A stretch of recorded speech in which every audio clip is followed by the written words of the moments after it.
Ora talo for namaste, haere and welcome to The Niche Cache. This is our big old podcast, diving deep into Aotearoa sports as we always do. And if we're going deep into Aotearoa sports, that means we've got to chat about Callum McCowatt, Kiwi football extraordinaire, who he bagged, he snared a hat-trick of goals, left foot, right foot, off the noggin. Apparently that's a perfect hat-trick in the footballing dialect, and Callum McCowatt's done it for Silkeborg IF. I'm curious because I think a few weeks ago I was kind of quizzing you, like, Callum McCowatt, is he like a big Donny All-White type of Kiwi footballer? And ever since chatting through some of that stuff, like it was kind of similar to the Ryan Thomas discussion, because Ryan Thomas, you're a big fan of Ryan Thomas. Ryan Thomas is apparently awesome at football, but we haven't seen him do it very often for the All Whites, or at least front and centre in the Flying Kiwis department. I think it's similar for Callum McCowatt, where a lot of Kiwi football fans might not know who he is, for starters, because if you're one of these Kiwi football fans who is you'll never walk alone till I die, like that type of thing, but you don't give two hoots about actual Kiwi football, then you'll have no idea who Callum McCowatt is. But also, I'm kind of cooking towards some interesting All Whites context for Callum McCowatt if he keeps bagging goals as he's doing at the moment. So first of all, tell us a little bit about Callum McCowatt scoring a hat-trick for Silkeborg, which I believe is in Denmark. That's the one. In Denmark, he didn't just score a hat-trick either. He scored a hat-trick against the defending champions at their ground for a 3-3 draw, and they were 3-1 down. So two of those goals, he's sparking a comeback in the midst of all that.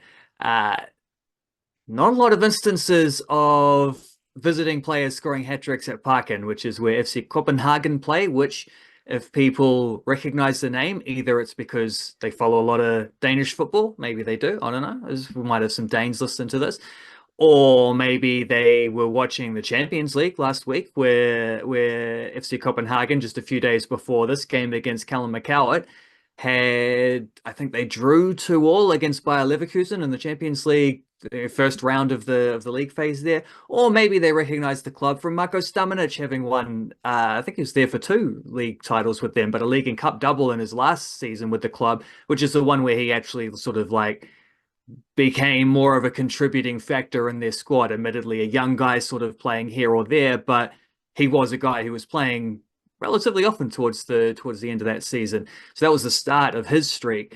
Nice bit of Kiwi history with that, but Callum McCowatt's got a decent record against these guys, because he did also score against them in I think it was the first leg of their quarter-final 2 years ago in the Danish Cup, which Silkeborg won and then went on to win the trophy. They were beaten by Copenhagen last season in the final, so those guys got their revenge. But then McCowatt just got his revenge in turn, because, 3-3 draw, one with the right foot, one with the left foot, one with the head. And I went into this a little bit in the paid section of our Substack newsletter, because I was trying to think, like, Kiwi footballers scoring hat-tricks. That's pretty rare. And I know, like, the obvious one that pops to mind is Chris Wood. Sure, like, he's got 3 of them in the Premier League. I think he's scored 4 hat-tricks for the All Whites since the last time someone else scored a hat-trick for the All Whites. So he's kind of got the New Zealand monopoly on that one.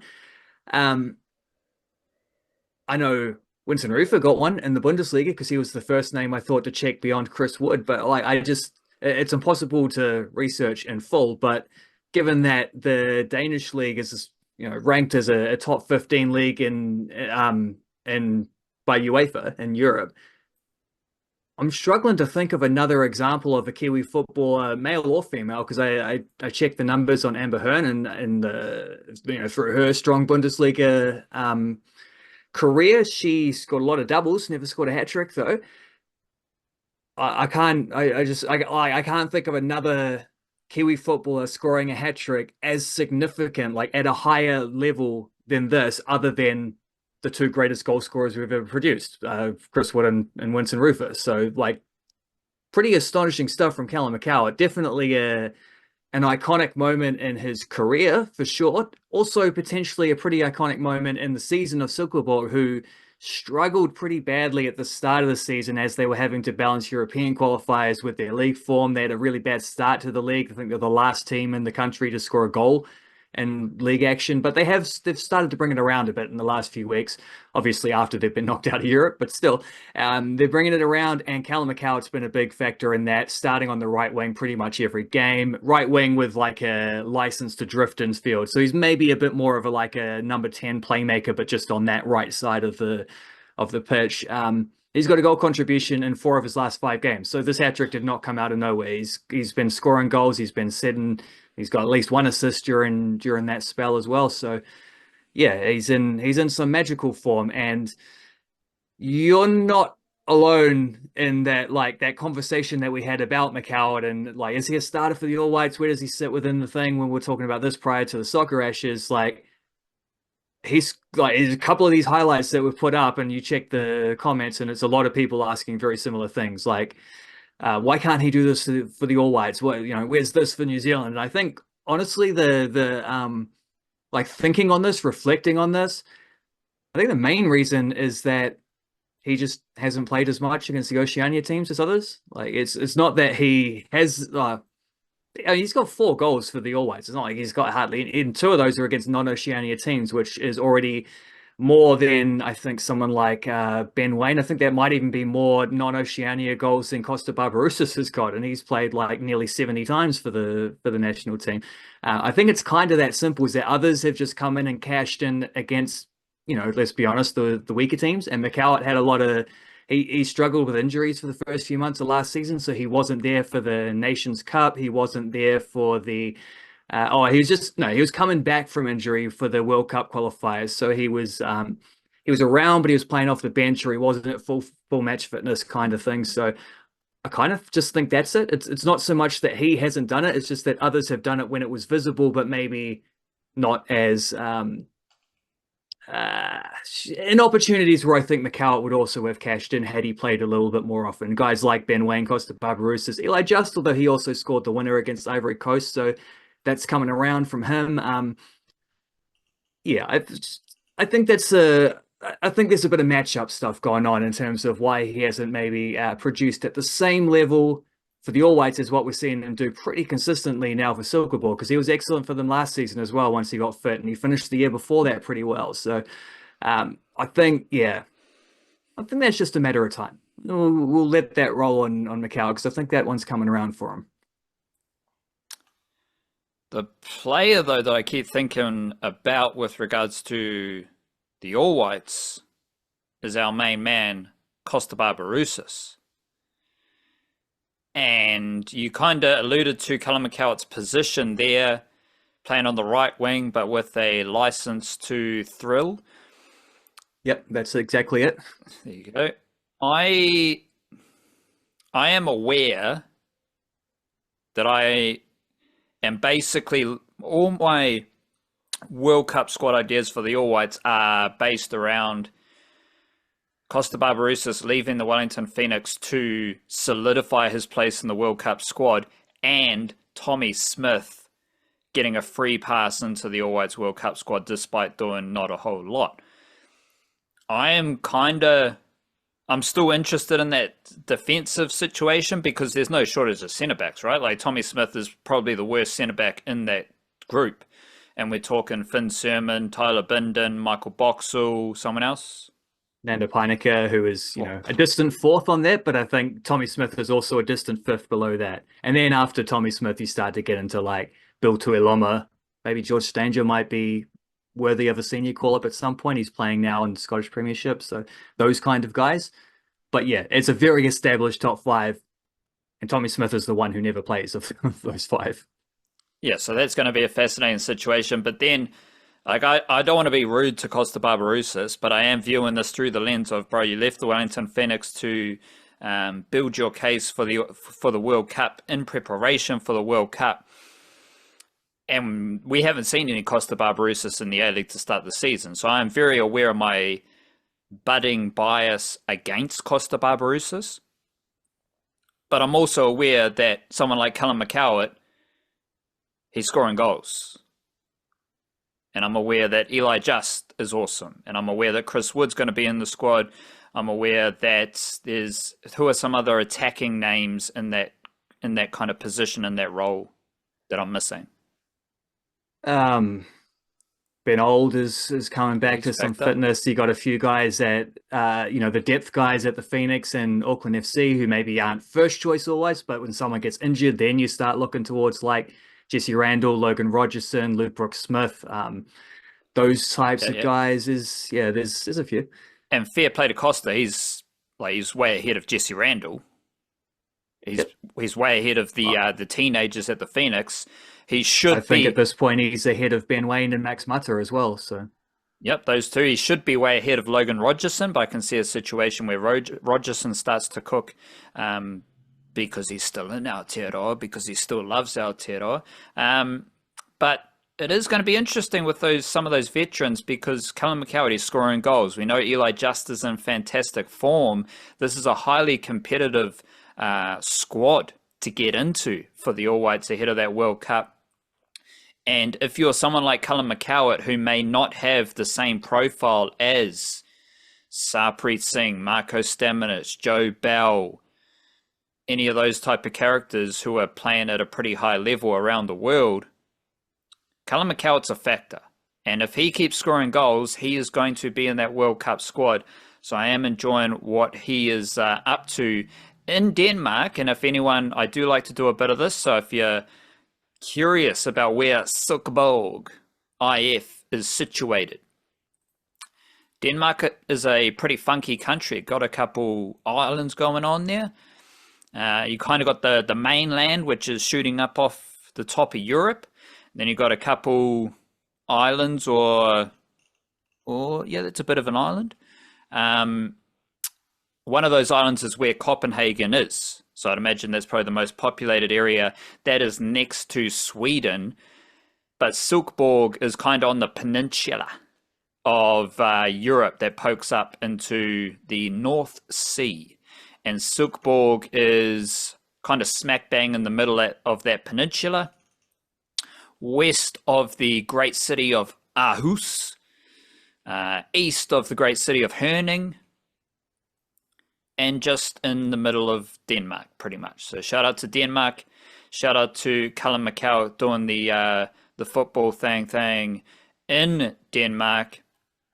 And quick question on that, since you mentioned Costa Barbarouses, you mentioned Logan Rogerson. Do you know what those two guys have in common, as per the Substack newsletter yesterday?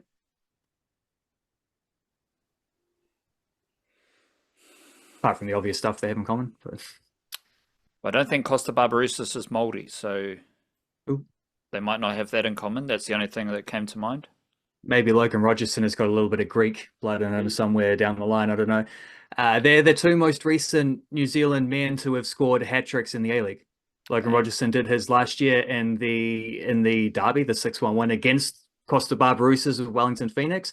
And Costa did it, I think, when he was still with Melbourne Victory about sort of like 6 years earlier. So they're the only two New Zealanders in the men's A-League who have scored hat-tricks within the last 10 years. So add that into how rare it is for New Zealand to score hat-tricks. Like for McCowatt to do this in Denmark at that level, I mean, we don't even score hat-tricks, except for Logan Rogerson. Costa Barbarouses don't even get Kiwi scoring hat-tricks in the A-League. So, and that's kind of the stepping stone to those other leagues.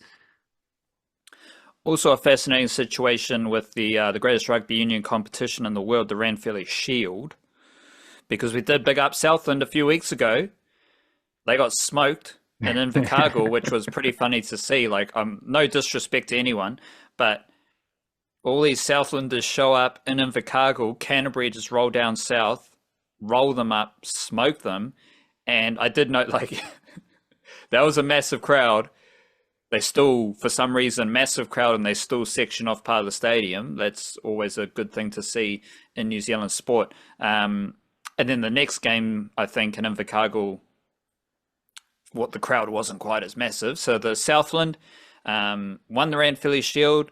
let it slip and drifted back into rugby union oblivion. Canterbury won it, and they had a really close win, I believe, against Tasman last week in Christchurch. And I was actually rooting for Tasman because I kind of like Tasman Rugby Union. And also shout out to all the rugby league that is happening in the Tasman Marlborough region. A lot of great stuff happening there. So Canterbury defend the Ranfurly Shield against Tasman, one of their rivals, you could say, in the South Island. Then Otago go to Canterbury and they win the Ranfurly Shield. Fantastic game of rugby union. So now Otago are Ranfurly Shield champions of the world. And as I'm explaining this, I'm realizing all these teams are in the South Island. So there's a good bit of South Island. I was going to use a word that started with I and is quite prominent in Game of Thrones. But they're just keeping it in the South Island, you know, as that word, right? Yeah, as a few Targaryens or Lannisters, they might keep it in the whānau. The Ranfurly Shield is staying in the South Island, and Otago are current holders of the Ranfurly Shield. So shout out to them. Another exquisite game of rugby union based around the historical trophy that is the Ranfurly Shield. You got any Ranfurly Shield thoughts? From maybe a Northland perspective, maybe they're going down to Otago or something to play in the glass house where they grow the southern vitamins. Yeah, that one. No, because Northland had a Shield challenge at the start of the season, game 1, and they were nowhere near up for it. That was when Taranaki still had it. It must be at least 5, because Waikato had it for a bit. There's been at least 5. Provinces that have held that Shield this season. That's kind of nuts. But yeah, I think Northland needed Canterbury to hold it in order to have one last shot at it before the season was over. But they did beat Southland at the start of the season. I went to that game. It rained, but it was a good second half performance. That was cool. So got it round in the wrong order because it was a home game, not an away game, and it was before Southland won the Shield. But they did at one point they have got at least one win against one of those teams that have held the Shield this year. Good fun. I do like the Ranfurly Shield. It's a quality institution that doesn't have a lot of parallels in other sports, and it's something that's pretty cool and unique about the NPC and that whole competition, which is far better than Super Rugby. That's why we're talking about it, because we don't talk a lot of rugby union. And it was, according to Wikipedia, Canterbury, they have won the Ranfurly Shield the most times, 17 wins, 142 successful defenses. Auckland only have 16 wins, but they got more defenses, 148. Otago won the Ranfurly Shield for the 8th time in their history, and they've got 38 defenses. Shout out to Bay of Plenty. 1 win, 1 successful defense. So they're doing well with the Ranfurly Shield there. Let's swing into a bit of mindfulness. What do you got for the old mindfulness ting?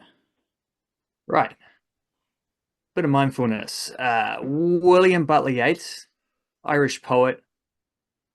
In dreams begin responsibilities. I'm not sure if he means dreams like coming to, visions in your sleep, or if he means dreams as in like aspirations, hopes, but I think it probably works both ways. But definitely in the aspirational hopes things, like you are responsible for seeing those through, and you kind of like, you owe it to yourself to give yourself the best shot at seeing through those dreams, like the stuff that you're trying to achieve, the stuff that you want. That is your responsibility to then go out and maybe not get, because that's not always in our control, but at least give it your best shot. Yeah, I get what you're saying, but there's no responsibilities in my dreams that I have when I'm sleeping, because those are strange. They're very weird. They make no sense. You just gotta dig deeper into your Carl Jung symbology and stuff, and No, I don't. It's dangerous work, but because when I wake up, I'm like, what the frick was that? And then I can't remember anything else. Because That's the bit I these recognize. people who Yeah. do like dream journals and all that stuff, like, congratulations, it's cool. I can't remember anything.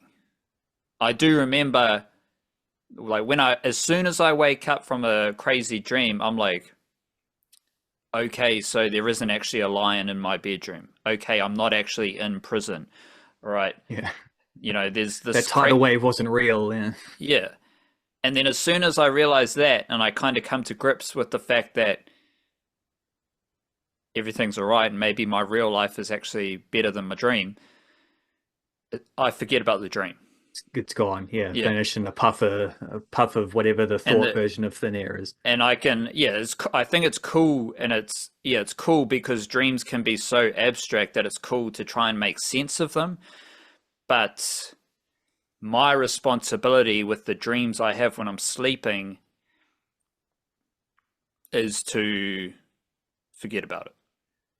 Well, there you go. It's still seeing the quote through. That But might be the responsibility, is just but get rid of it.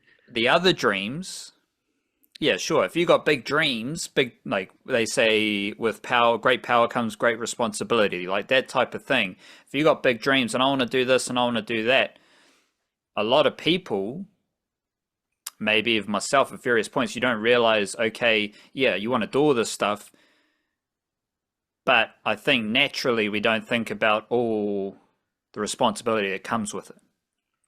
So yeah, you want to be the greatest at this, and that's part of the dream, but no one tells you that dream has these ramifications. That dream is going to put you in these situations, which is all part of the responsibility element. But I mean, who's going to waste time thinking about their future responsibilities? Like, that just also seems like a waste of time, Yeah, until they become like tangible. I think the dream journaling is supposed to help you remember your dreams, though. Like, you do that, and it becomes more of a muscle memory, and you learn to not forget that stuff as soon as you wake up. I think that's what they do when they're trying to do those dream symbology kind of dream analysis, whatever you call them thingamajigs. Have you ever had a lucid dream where you can like control your dream while you're in it? Can't remember, Yeah, well, that's what I'm saying. Because that's what I would love to do. That seems awesome. It'd be like your own lead character in a video game that you're making up as it go around. You define all the parameters, but I don't see how people do that. I think part of like the journaling is supposed to be part of it as well. It's like a take control of your dream environment.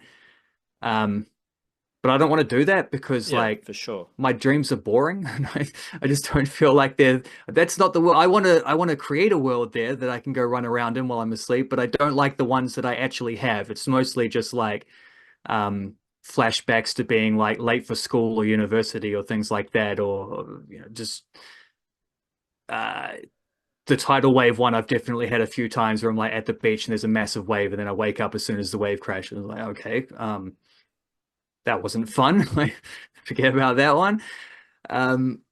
Yeah, the closest I ever came was one time where I figured out that I was dreaming because something in the dream didn't make sense. And like in my head, there was a thought that was like, oh, this must be a dream. And as soon as I did that, I woke up. Like, damn it, man! I got to the key and went to open the door, and the door disappeared. That's the closest I ever got. I did have a dream last week, so I was kind of lying. Like, I do remember some dreams, but to be like, well, you forget them, and then sometimes you get a trigger which reminds you of bits and pieces and stuff as well. Like, well, I was in a dream, and I was in some kind of prison, and I was walking, and then someone just shouted out "regulate," and all these people jumped up to start attacking me. And then I woke up, and obviously the song "Regulators" was on my mind. Right. So then all morning I was just humming along to "Regulators," so that was cool. And that dream wasn't reality, so that was cool. I was safe and sound in my house, living life. Because maybe sometimes life is just better than dreams. Actually, that comes with its own responsibilities as well, doesn't it? It does indeed. Speaking about responsibilities, the Breakers, they have a responsibility to get a win.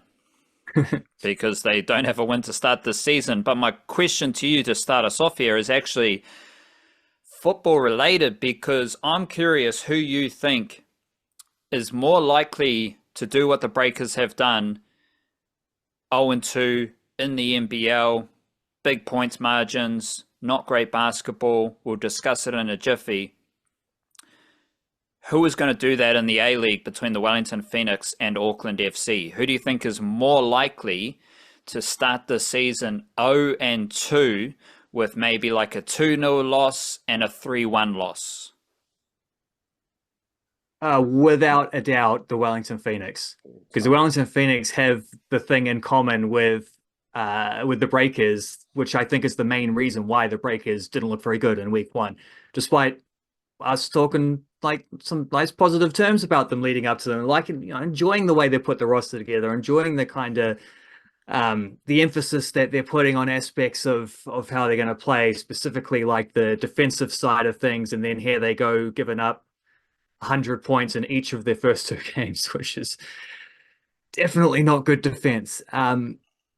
But the thing about that Breakers situation is like they're not just adding a few new players and trying to build upon what they did last year. They're actually trying to, even though they got the same coach, they're trying to change things. Like, well, they're going for a cultural reset, basically. They're trying to, and that's not just in the team, that's in the entire organization top down. And I don't think that's something that works in 1 week. You know, I think that's something that you really do take time to build into. And then, of course, they had some, like, you know, they had injuries and illnesses through preseason, and maybe you know, tough draw as well in the first one, where you're at home against a Brisbane team that have a elite big man in Tyrell Harrison, which looks like it might be something of a weakness for the Breakers to deal with. Don't really have someone, you know, they don't have a 7-footer they can put on them to slow them down. And then straight after that, they got to go and play away in Melbourne, like 2 days later, against that Melbourne United team, who they didn't actually win either of the last two final series, but they went to game 5 in the final series 2 years in a row. And they've added Finn Delaney, who's awesome and was awesome in these two games, even in a little bit of a like, you know, he's slipping in there and doing his role rather than being a key player. But there's some flashes in there, especially some of his passing. Looks fantastic. Like, he looks a great fit for that team. Shayeli was back. He played really well, particularly in that first game. I thought second half, the Melbourne United's first game, that is the opening game of the season, where they beat Tasmania. So yeah, a lot of tough reasons why that wasn't set up for the Breakers to win.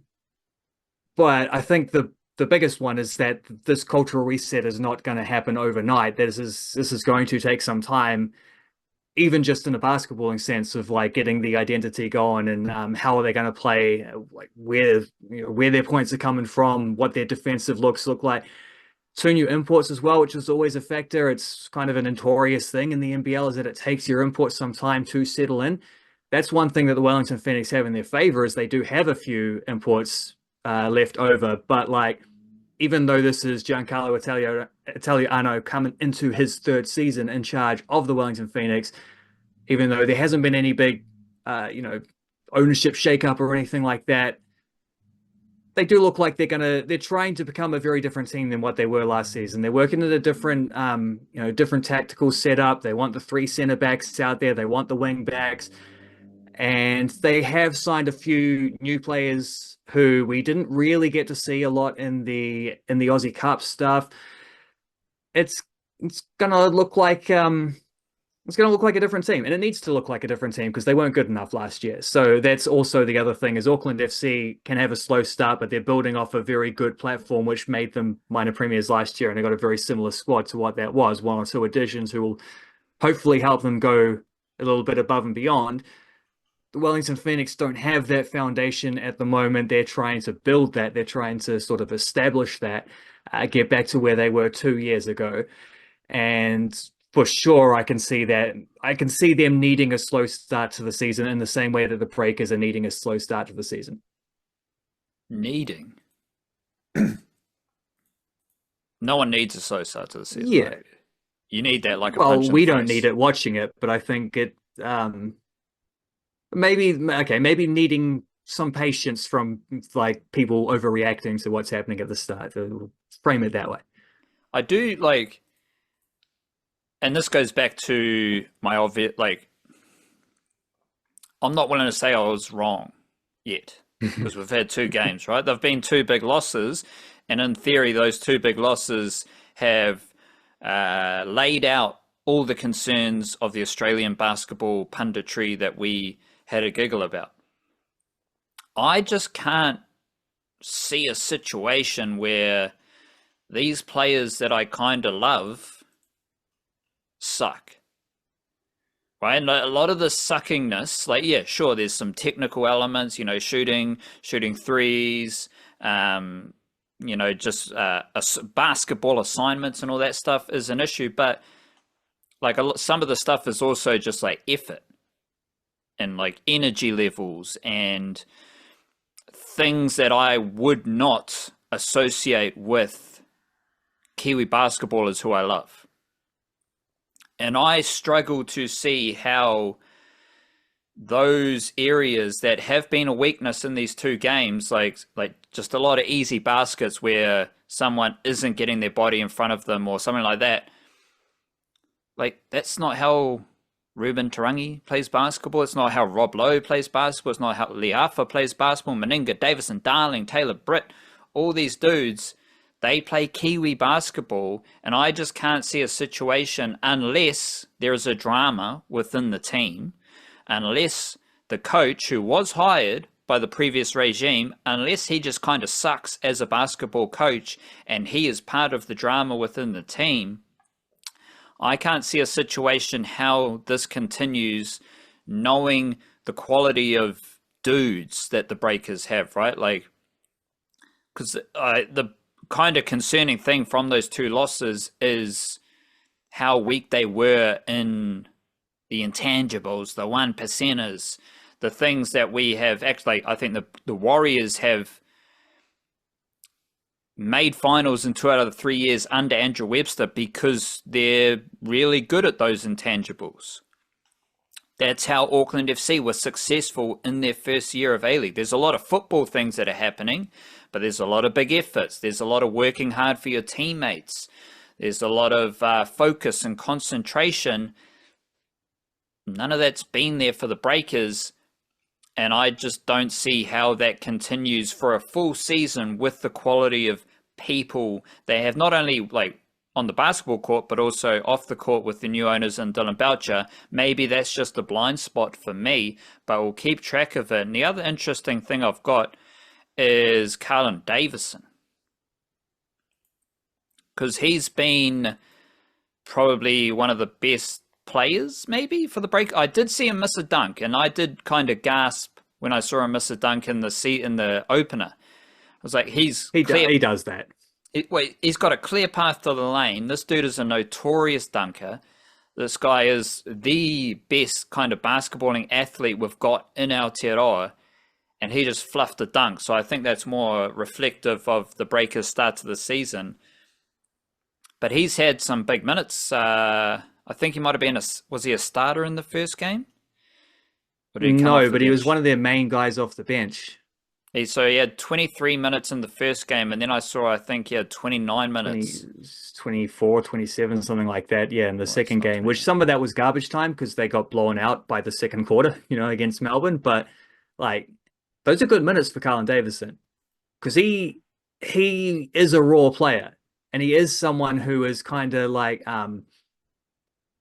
a few of these guys will take a little bit of adjustment to get into the season because he is stepping up to a higher level in a more prominent role than what he's been used to.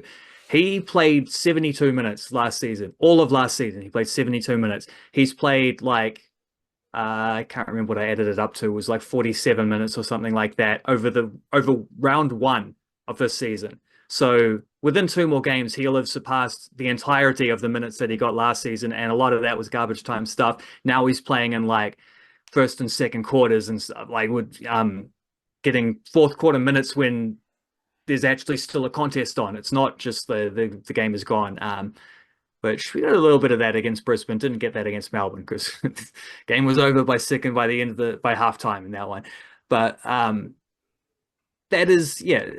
He's not a guy who has a perfectly ironed out game. He's 21 or just turned 22 or something like that. He's still got a fair bit of like rawness to how he plays, but rough around the edges. That is why he does miss some dunks sometimes, because he just tries to like shatter the glass rather than, just make sure you get the bucket first and foremost. He goes for the highlight reel, but that's also kind of why we love him, is because he does pull off those as well a lot of the time. And I thought he was, superb off the bench against Brisbane, gave them some really good minutes there.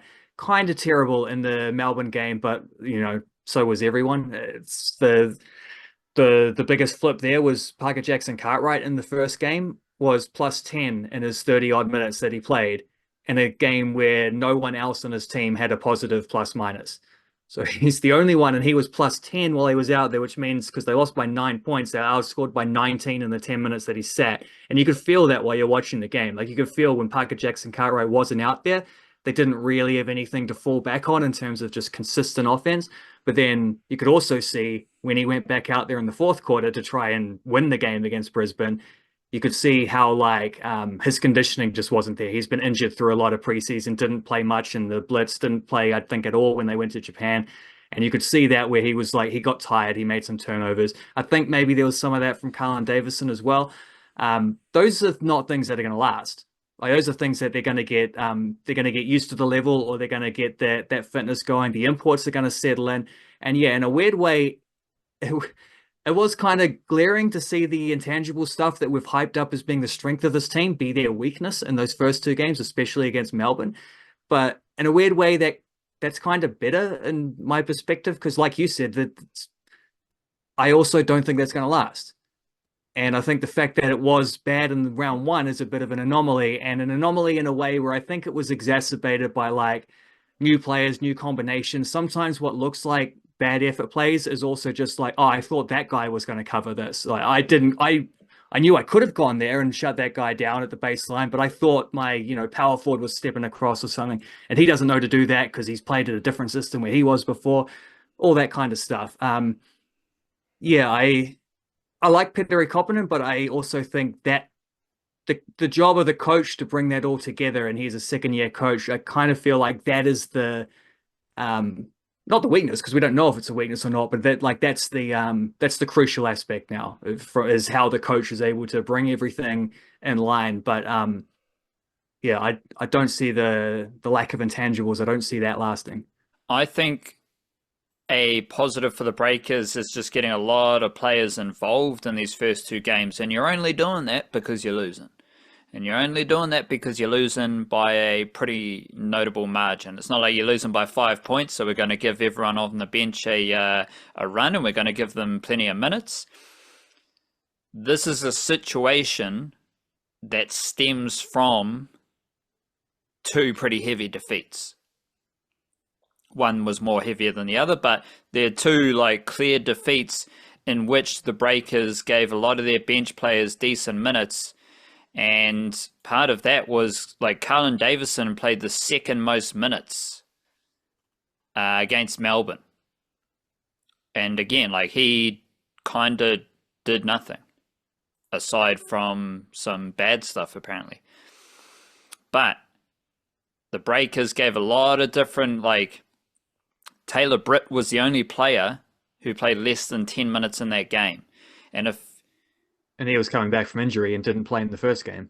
Yes. And I think you're only in this position because you're losing by a notable margin, but giving so many different players game time early in the season might be helpful, especially when it's coming from our perspective of, well, the Breakers' depth are local players who we love, so we think they're going to be all right.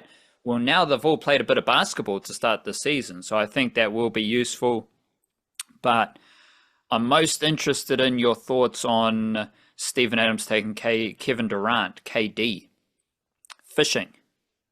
And it obviously wasn't an Aotearoa because it looks a little bit more luxurious, and I think they're dealing in the old tuna.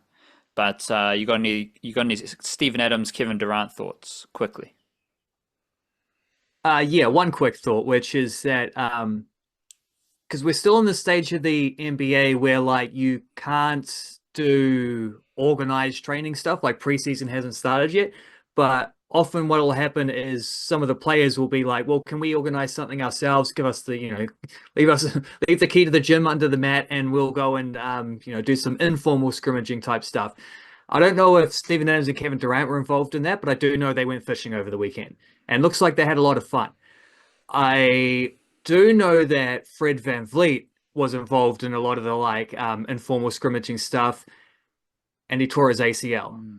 And that was just announced this morning, which is actually quite a big blow because they don't really have another point guard. Jalen Green didn't quite cut the mustard last year, and then they traded him in the Kevin Durant trade. So they're gonna have to figure something else, something out there. But I choose to view this as a lesson in it's okay to go fishing sometimes. It's okay to enjoy your off season. Kevin Durant and Steven Adams went and had fun, rekindled a relationship that goes back to the very start of Steven Adams's NBA career when he was drafted into a team at Oklahoma City, where Kevin Durant was the star player and remained the star player for several years there. Maybe actually the point guard solution is to bring in Russell Westbrook and get the trilogy going again. I don't know, but not sure that quite entirely works. But who knows? They might be able to get some, burnt bridges unburnt between KD and Russ there, and everyone can be happy families again. But yeah, no, I'm glad Steven Adams and Kevin Durant had some good fun. It was cool to see him hanging out with an MVP and what I will say looked like a boat full of Kevin Durant's mates rather than Steven Adams' mates, which makes sense because they were in America after all. If they were going fishing in New Zealand, I'm pretty sure those would all be Steve-O's boys and Kevin Durant hanging out with them. So, and that might have not snuck under the radar as much if that was the case. But yeah, nice. They look like a profitable haul as well that they were able to get, and no one tore an ACL, so good stuff. Be a bit sketchy on the old boats. You have to double check your foot placements on the open oceans. Particularly when you're 7 feet tall. Oh. Rugby league. Big game coming up this weekend. Massive game. Monster game. New South Wales Cup final in Sydney. St. George Illawarra Dragons versus the New Zealand Warriors. The Dragons did beat the Warriors a few weeks ago. Warriors played the Eels, and they had a big win over the Eels last weekend, which I talked about in a separate video. So we've got that on the hoist for this Sunday evening. New Zealand Warriors chasing New South Wales Cup glory, but ultimately, bigger picture, zone out. That New South Wales Cup team is in the finals for the third consecutive year. Top 4, 3 years in a row. Great foundation for the Warriors. And in the NRL, Panthers had a win over the Bulldogs. Sharks had a win over the Raiders. NRLW, we had the Sharks having a win over the Cowboys, and the Knights had a win over the Titans. I will start with the Raiders because that was a bit weird, considering we all season we were reflecting on the Raiders. The Raiders, the Warriors only played the Storm once. So I think what I saw the Raiders do, they smoked the Warriors in Trumpland, and then they didn't smoke them, but I think they were better, far better than the Warriors at Mount Smart Stadium. And I kind of was cooking towards the Raiders are the best team that the Warriors have played against this season, and the Raiders are one of the teams who came to Mount Smart Stadium, had a win in one of the 5 biggest crowds of the season for the Warriors. Then the Raiders lose back-to-back home finals, and their season's over. So that was a bit unlucky for them. I will say shout out to Simi Sasangi flexing, tapping into his into the potential that he has shown as a junior, because I did think he played a bit of halves growing up. He got a bit of halves game time in the NRL finals, which probably didn't help the Raiders win that game, but it does show how Simi Sasangi, Ellerslie Jr. from Auckland, is viewed by Ricky Stewart and the Raiders. And as I was pondering that, I was thinking, once again, the Newcastle Knights did a great job recruiting Stafford Toa from Auckland, from St. Paul's College. I think he was a Mount Wellington Junior in Auckland. Great job recruiting him from Auckland. Great job recruiting Simi Sasangi from Auckland.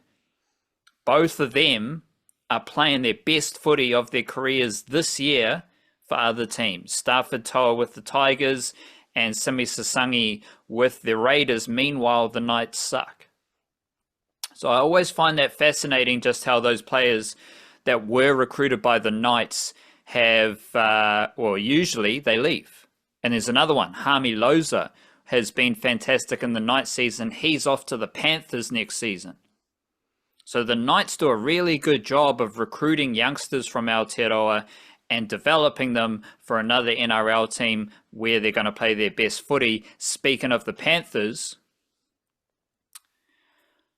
I've got Isaiah Papali'i as my best Kiwi NRL player in the finals so far, because he's doing some crazy shit in limited minutes.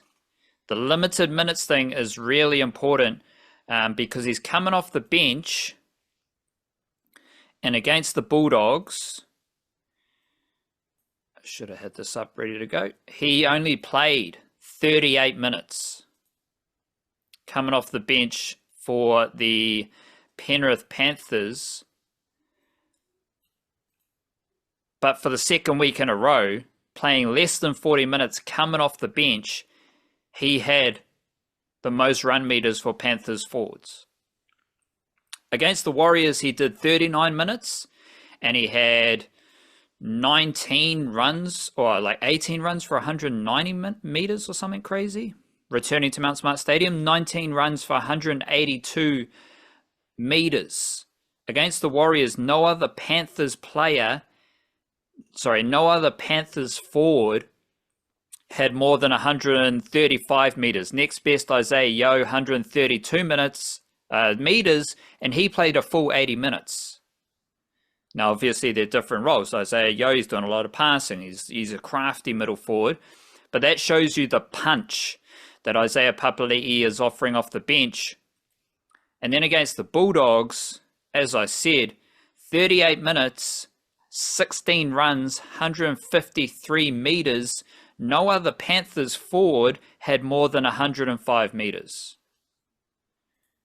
And Papali'i's got 153 coming off the bench in less than 40 minutes. It's not only that, though. Because what has he done in these two finals games? He's got a try. And he's also had one offload against the Warriors, 2 offloads against the Bulldogs. And Isaiah Papali'i, he's got 3 games in a row with the try. He's got a try in 5 of his last 6 games. And he's got an offload, at least one offload in 4 consecutive games.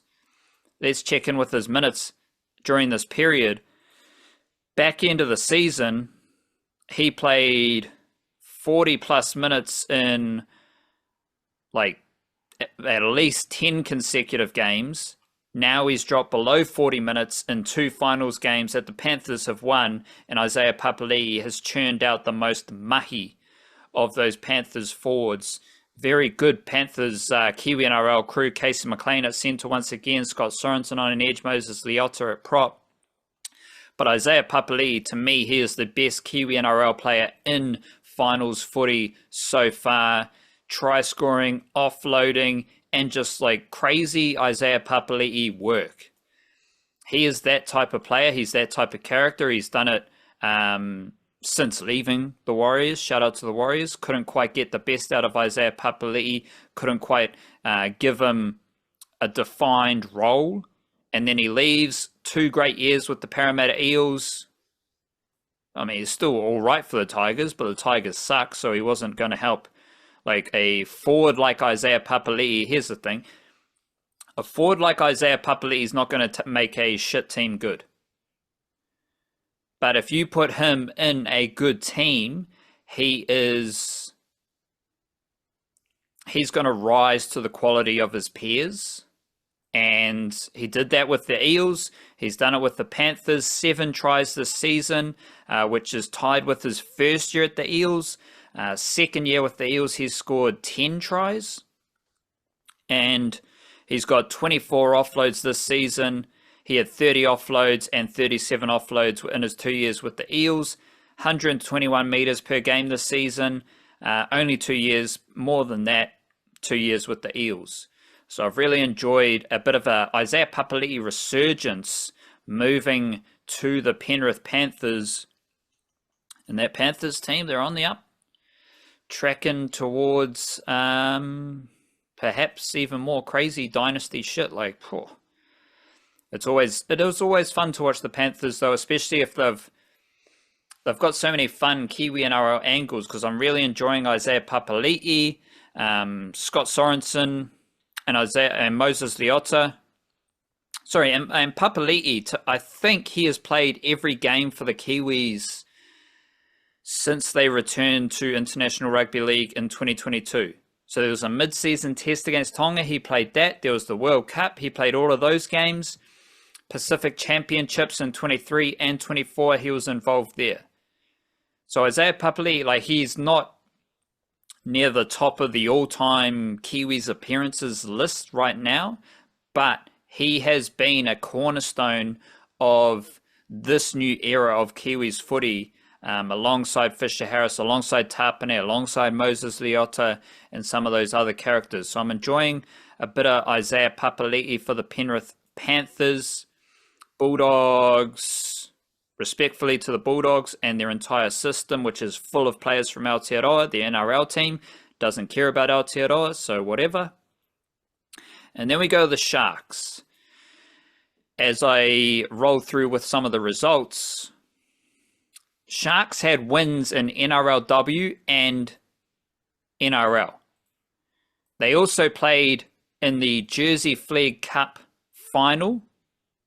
It's like a semi-final, not a semi-final, but a qualifying final, where they lost to the Panthers. So the Sharks were involved in 3 different finals games this weekend. Obviously, they've got a bunch of players from Aotearoa. I kind of think Ronaldo Mulitalo is my second best Kiwi NRL player in the finals. You've got KL Iro, had a cup of coffee in Mount Albert between stints in Cook Islands and Australia. So he's kind of Kiwi NRL.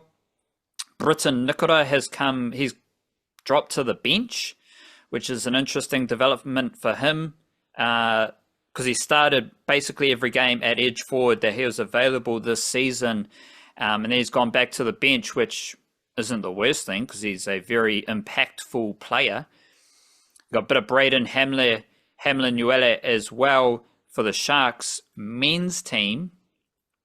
The women's team, Tyler King coming off the bench as a utility, Brooke Anderson as a small forward, and Jadika Tafua, youngster playing edge forward for the Sharks. And not only do the Sharks so they played 3 finals games this weekend, they had at least 2 players from Aotearoa or representing Aotearoa in each of those teams.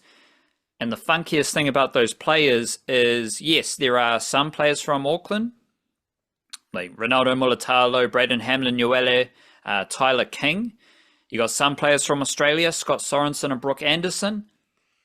But between Jadika Tafua, she's from Christchurch, and the Jersey Flegg Cup team, under 21s, they had Pharrell Gray and Felix Fa'atili. Felix Fa'atili from Christchurch, and Pharrell Gray, call you Pharrell because you're the truth, he is from Wellington. So they have 2 players from Christchurch who played finals footy on the weekend and 1 player from Wellington. So I love that regional mix in the Sharks system that they've got cooking there. And I also love Whanefinau for the Knights. She has been fantastic starting her career with the Newcastle Knights playing edge forward. And the Knights had a big win over the Titans. Fanefino, she scored a try because that's what she does. Otara Jr., who worked her way up through the women's pipeline with the Knights. And thankfully, she is playing at a high level in the NRLW for the Knights. 3 games. Let me do a little age check for Fanefino first, if it's there. 19 years old. 3 games, 70 minutes in every game. 2 tries. What did I count? 15 tackle breaks in 3 games. And she's averaging 98 meters per game, but I mean, tackle breaks, 7 tackle breaks, 2 tackle breaks, 6 tackle breaks. Fanefina has settled into a regular starting edge forward position for the Newcastle Knights. I think she is going to play for Tonga in International Rugby League, and that's good for her. The Knights also have Shanice Parker, Tanika Willison, and Tiana Davison. So there's some funky whānau wrinkles here. Tiana Davison, Carlin Davison, brother, sister. Jadika Tafua and Makaya Tafua. Makaya Tafua is playing in that New South Wales Cup team for the Warriors, brother, sister. And there is a chance that we also get Tanika Willison playing for the Knights, and maybe the return of Xavier Willison for the Broncos. They are cousins. And I haven't dug too deep into this. You know how these things work. Might be, the bro's the cousin. Yeah, this second cousin twice removed is actually my cousin. That type of situation. But Taintu Apiki is also from Taharoa, and he might be playing in the New South Wales Cup Grand Final for the Warriors. I think he might be related to the Willison whānau, but I don't have that as a fact. But there are some funky whānau wrinkles there. Davison whānau, brother, sister, NRLW, NBL, Tafua, one player in NRLW, one player in the New South Wales Cup Final, and also Tanika Willison, maybe joined by Xavier Willison. That Knights crew, Tanika Willison, I reckon she will play Kiwi Ferns this year alongside Tiana Davison and Shanice Parker. Love what they are doing there. Did make a video on the New South Wales Cup Warriors, so check that out if you want to. Do you have any rugby league ideas that you would like to express or questions? I do. I have a question that I was wondering while watching the Panthers kind of shred the Bulldogs on the weekend, which is, does that result and how good the Panthers look and how sort of dominant they were in that game, putting 46 points on, I think it was 46, on the Dogs. Does that change like your perspective on how the Warriors went and how they exited against the Panthers the week prior in any way? No. Because again, what I was saying about the intangibles and all that stuff at the start of the podcast, that is the baseline for the Warriors, and they've hit that baseline in 2 games against the Panthers. They hit that baseline against the Raiders at Mount Smart as well, and that is as we move away from the end of the season. To me, that's still the biggest thing with the Warriors is that, and it's the same with the women's team, because I wrote about the women's team this morning. There are now baselines, foundations of rugby league mana, rugby league grit, that the Warriors are very good at doing, men and women. And they, again, against the Panthers, they competed hard, and the score didn't blow out as it did against the Bulldogs. So the way you're asking the question is like, which loss was better? Bulldogs losing to Panthers or the Warriors losing to the Panthers, yeah, sure, the Warriors' loss might have been better, but it was a loss in which it was just a loss that summed up where they're at this season.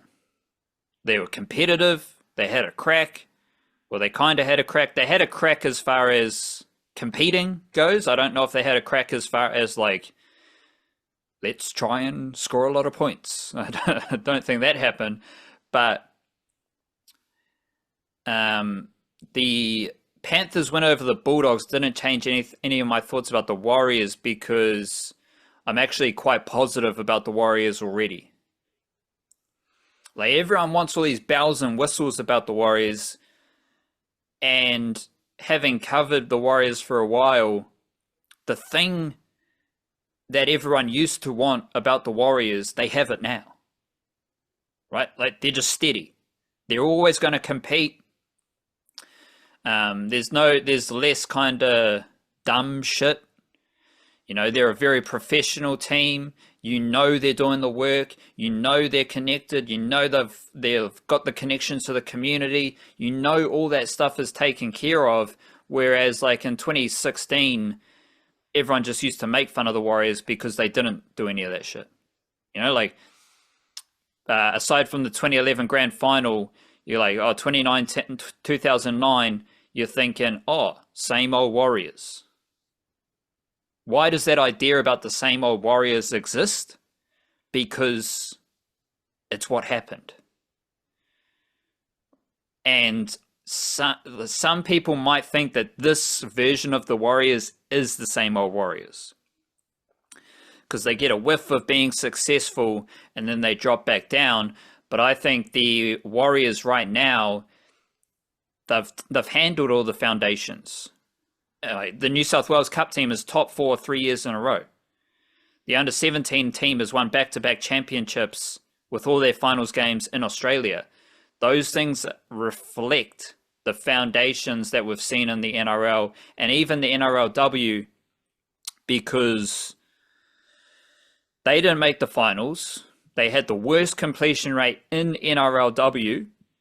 Excuse me. And I'm still positive about them.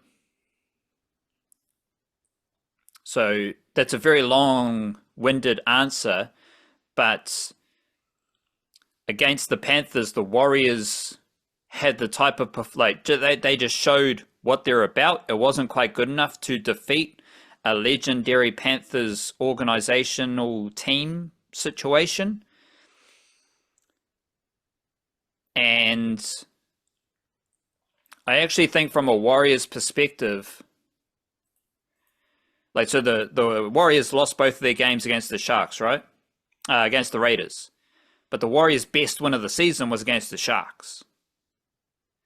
And now Sharks are in a semi-final. So if it was the Warriors playing the winner of the Raiders versus Sharks, I would be more confident as a Warriors fan against the Sharks than the Raiders. And I would feel the same way against the Bulldogs compared to the Panthers.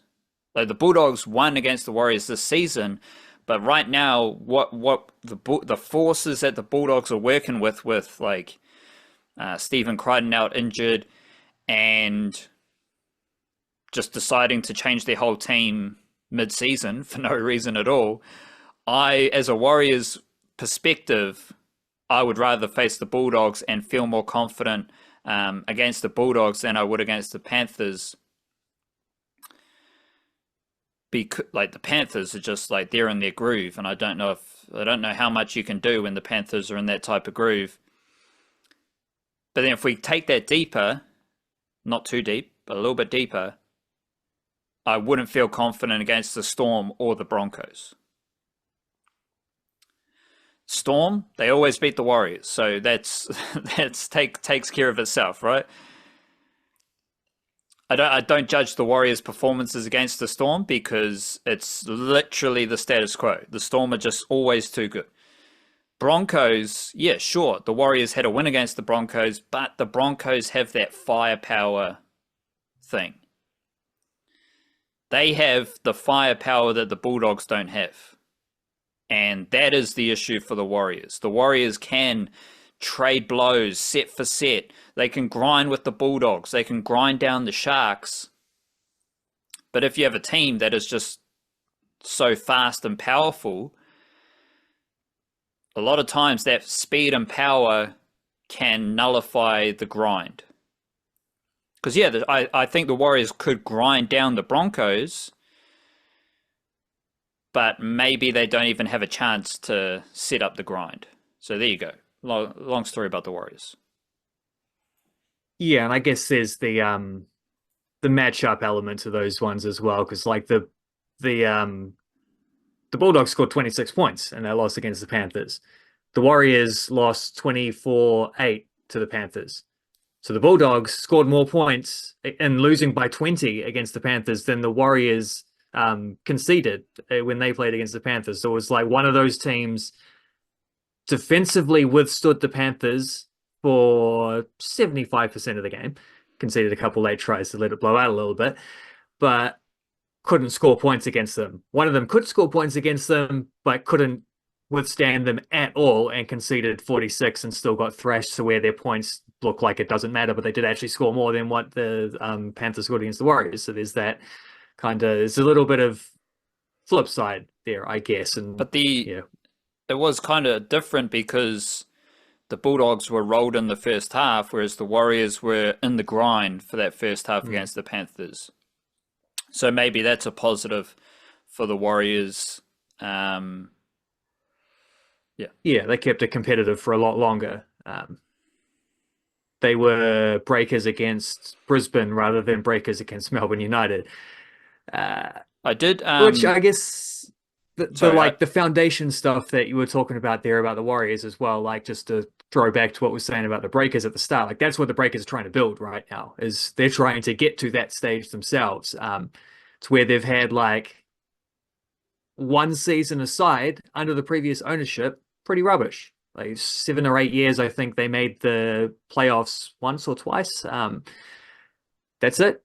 Like I think one playoffs and one play-in was what they achieved. Like they've just been through their Warriors 2010s era, and they're now trying to enter their Warriors post-COVID era.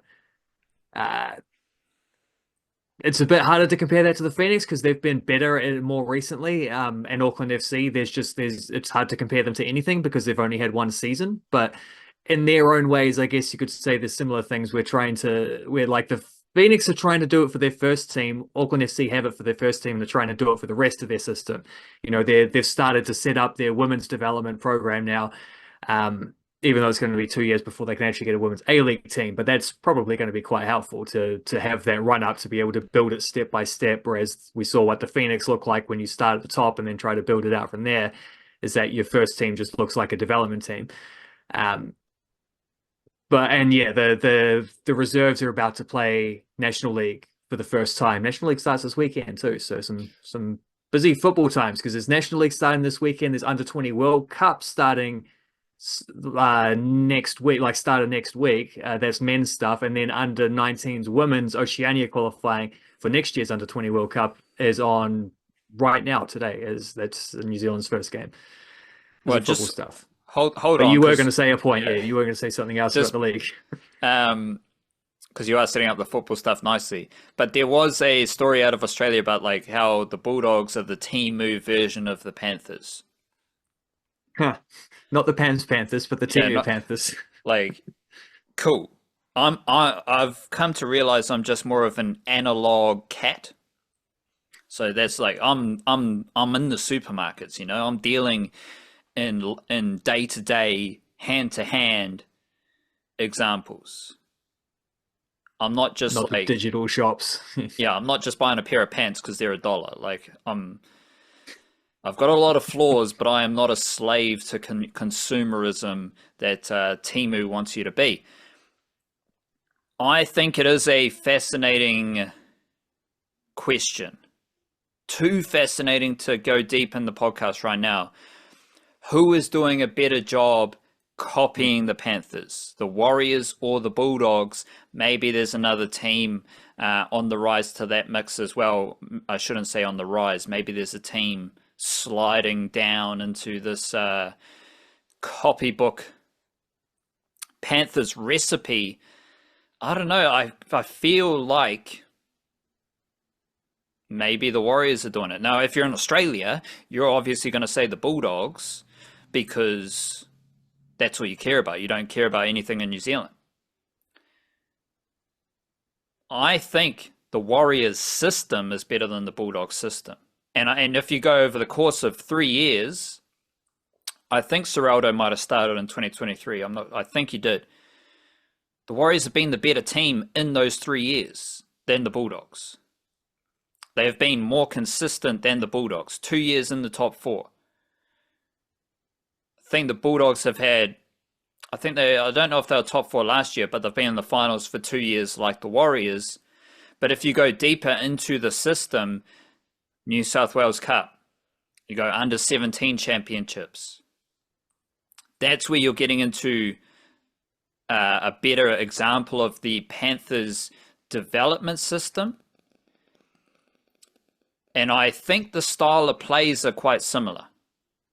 I think the Bulldogs did a better example of Panthers Rugby League this year, but I think the Warriors, there's some cases, some arguments about their case as well, and also I think there's been a bit more variety in what the Warriors have done with their mixture of players over these 3 years that better reflects what the Panthers have done. The Panthers won 4 championships in a row, like with different players. And the Warriors have had 3 decent years, 2 decent years, 1 shit year, with a lot of players moving in and out of the team. And I think that is more similar to the Panthers. So I haven't thought about that deeply. It just came to my mind, so forgive me if I got some of those details wrong, but I do need to... Just quickly, of the Seraldo Webster one, which one was the defensive coach for the Panthers and which one was the attacking guy? Seraldo was defense, Webster was attack, but Right. Seraldo had worked up through that Panthers pipeline as a coach. So he was a junior coach and he worked up, whereas Andrew Webster had been an assistant coach in a few different places. I think he was like interim head coach when Ivan Cleary had his cup of coffee at the Tigers. I think that was the situation there. But yeah, so Webster was attacking assistant coach, Seraldo was defensive assistant coach, but they had very different journeys to that. And like in a reductive sense, but just in the 2 losses against the Panthers that they've each just experienced, the attacking assistant coach, his team couldn't score points against the Panthers, and the defensive assistant coach, his team couldn't avoid conceding points against the Panthers. That is quite strange. As you alluded to, we've got a lot of football happening, and I want to start that football discussion. If you've got any observations about Chris Wood and Nottingham Forest under Ange Postecoglou, is there any change in what Chris Wood's doing? Is there any observations you've got about Ange Postecoglou as Nottingham Forest coach with regards to our one and only Kiwi hero, the Woodsman? Yeah, 3 games in, I think the 3rd game was the 1-1 draw against Burnley on the weekend. So that's when we started to really see some stuff happening, which looked like, Big Ange's fingerprints on this team rather than just him having a look at what he inherited and trying to figure it out, which he sort of did in the first 2 games. Just picked the same team as Nuno for the first game, watched them against Arsenal, then made 10 changes and watched all the reserves in the cup game where they lost to Swansea City. Unfortunately, Marko Stamanic was still injured with the groin injury that he had during the All White stuff. So he wasn't able to play in that game, but he did seem to enjoy the celebrations as they beat his old team that he never actually played a competitive game for, so good from him. And he was back on the weekend. Stamanic played 90 minutes. They lost 1-0 to Birmingham, which was a bummer, but they had a good goal disallowed in the first half, so it could have been different. But he is back playing. With Chris Wood, he started the two Premier League games under Postecoglou. He had, one big chance on the weekend against Burnley, which he wasn't able to take. It's a very different type of chance than he normally gets, though. It was like the passing on the edge of the box from the midfield through the middle of the pitch, and Elliot Anderson playing a 1-2 with one of his other attacking midfielders to get around his man, slip a ball in like around penalty area depth, like straight through for Chris Wood, whose first touch was a bit shallow, and then he couldn't dig the shot out under his foot properly, so keeper was able to save it. But, very different to the type of chances he's used to getting under the previous manager, which is like knock the ball out wide, cross it in. And I noted that the two wingers who started in the Burnley game were Dan and Doy, right footer playing on the left wing, and some other guy. I think one of their other new signings, left footer playing on the right wing. So having wingers who are going to cut inside and shoot probably a lot more than getting outside and crossing back in for Chris Wood. Don't love that as a development for him. Like that's not going to lead to him getting a whole lot of service, but potentially it is going to if they persist with him as the main man up top, and he is the best striker they have. If they drop him, it's because they're looking for something stylistically different, like probably someone who I think Chris Wood's pressing is actually kind of underrated. He can do that job all right, and he can play some of the one-touch stuff as well. And actually, that arguably brings the way that Nottingham Forest play a little bit more in line with how the All Whites play, which might be interesting when you got a lot of sort of guys who like those one-touch, 1-2 wall pass type stuff building up like that around him for the All Whites with Eli Just, Sarpreet Singh, Callum McCowatt, those types of guys. Ryan Thomas, Marko Stamenic will like to play that way as well. So that could be interesting. And I think like from what I've seen him do that job, it's just a matter of if Postecoglou is happy with persevering. But I do think he is the most talented striker, and he is the guy who surely has the track record to continue with what he's doing, but it is going to look different, and his chances that he's getting are going to look different to the ones he's used to. I don't think we're going to be seeing him getting nearly as many crosses, but maybe we might see him score a few more goals of like, following up on shots, poaching, that kind of stuff. We also had a scouting report about the Wellington Phoenix from their game against Wellington Olympic through Patreon. Shout out to everyone on Patreon, patreon.com/EL Nichecache. Great way to support our work, fund our work. A couple of dollars a month. You can also donate through Buy Me a Coffee. You can upgrade to a paid Substack subscription as well. All of those go hard in helping us do what we love to do. But shout out to Big Mork, who went along to watch Wellington Phoenix versus Wellington Olympic. I'm imagining this is a preseason fixture friendly exhibition for the Wellington football community. And I've got a couple key points here that I was interested in. First, well, basically they're all the imports, because we got a couple good words here about Eze. This is quoting Mork. Much more impressive than his debut in the Cup. Looked fast and his touches were good. Easy tap in for the first. And for the second, it looked like a nice finish after finding a bit of space. So positive words about Eze, the Nigerian striker who was playing football in Iraq before coming to the Wellington Phoenix, I believe. I also love this. Rufer did Rufer things, played the whole game. That's all I want from Rufer. So shout out to not Winston Rufer, but Alex Rufer. So I was very close to saying old Winston. Winston Reid or Winton Rufer? Oh, fluffed that up, didn't I? You got a few options there. Well, not really, because you got, legend on one hand, legend on the other hand. Who is Winston Rufer? What's Big Dog Rufer OG legend? What's his name? Winton. Winton. Shout out to Winston Rufer and Winton Reid. Yeah. Armiento. I think he is the left-sided A-League player. Came That's from the one. Yeah. Obviously, he's left-sided because nice left boot, fast, takes corners. Goal was a low rocket into the corner. Didn't see much defending. So, good left boot, and he's fast. I think that could be useful for the Wellington Phoenix on that left edge. Who was playing left back last year? It was a bit of Kelly Heald and Sam Sutton. Yeah. Two good Kiwi footballers. Kelly Heald, I wouldn't describe him as fast, has other attributes. And Sam Sutton, let's just say Wellington Phoenix didn't want him. Or he didn't want them. I'm going to lean the other way.